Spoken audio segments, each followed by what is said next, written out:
Casey at the Bat by Ernest Thayer. The outlook wasn't brilliant for the Mudville 9 that day.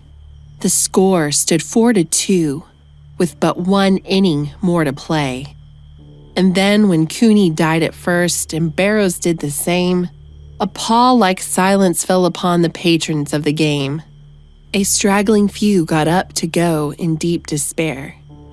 The rest clung to the hope which springs eternal in the human breast. They thought, if only Casey could but get a whack at that, we'd put up even money now with Casey at the bat.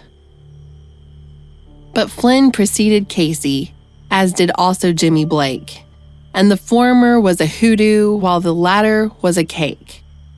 So upon that stricken multitude, grim melancholy sat, for there seemed but little chance of Casey getting to the bat.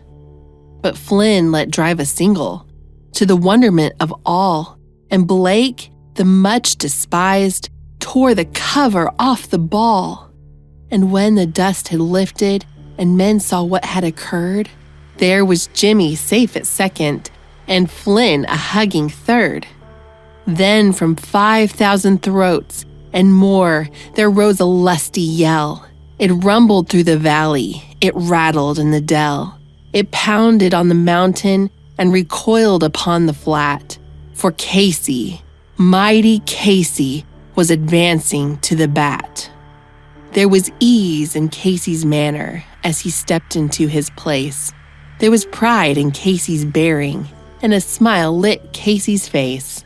And when, responding to the cheers, he lightly doffed his hat, no stranger in the crowd could doubt 'twas Casey at the bat. 10,000 eyes were on him as he rubbed his hands with dirt. 5,000 tongues applauded when he wiped them on his shirt. Then, while the writhing pitcher ground the ball into his hip, defiance flashed in Casey's eye. A sneer curled Casey's lip. And now the leather-covered sphere came hurtling through the air, and Casey stood a-watching it in haughty grandeur there. Close by the sturdy batsman the ball unheeded sped. "That ain't my style," said Casey. "Strike one," the umpire said. From the benches, black with people, there went up a muffled roar, like the beating of the storm waves on a stern and distant shore. "Kill him! Kill the umpire!" shouted someone on the stand. And it's likely they'd have killed him had not Casey raised his hand. With a smile of Christian charity, great Casey's visage shone. He stilled the rising tumult. He bade the game go on. He signaled to the pitcher, and once more the dun sphere flew. But Casey still ignored it, and the umpire said, "Strike two!" "Fraud!" cried the maddened thousands, and echoed answered, "Fraud!" But one scornful look from Casey, and the audience was awed. They saw his face grown stern and cold. They saw his muscles strain, and they knew that Casey wouldn't let that ball go by again. The sneer is gone from Casey's lip. His teeth are clenched in hate.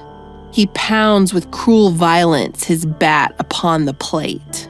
And now the pitcher holds the ball, and now he lets it go, and now the air is shattered by the force of Casey's blow. Oh, somewhere in this favored land, the sun is shining bright. The band is playing somewhere, and somewhere hearts are light, and somewhere men are laughing, and somewhere children shout.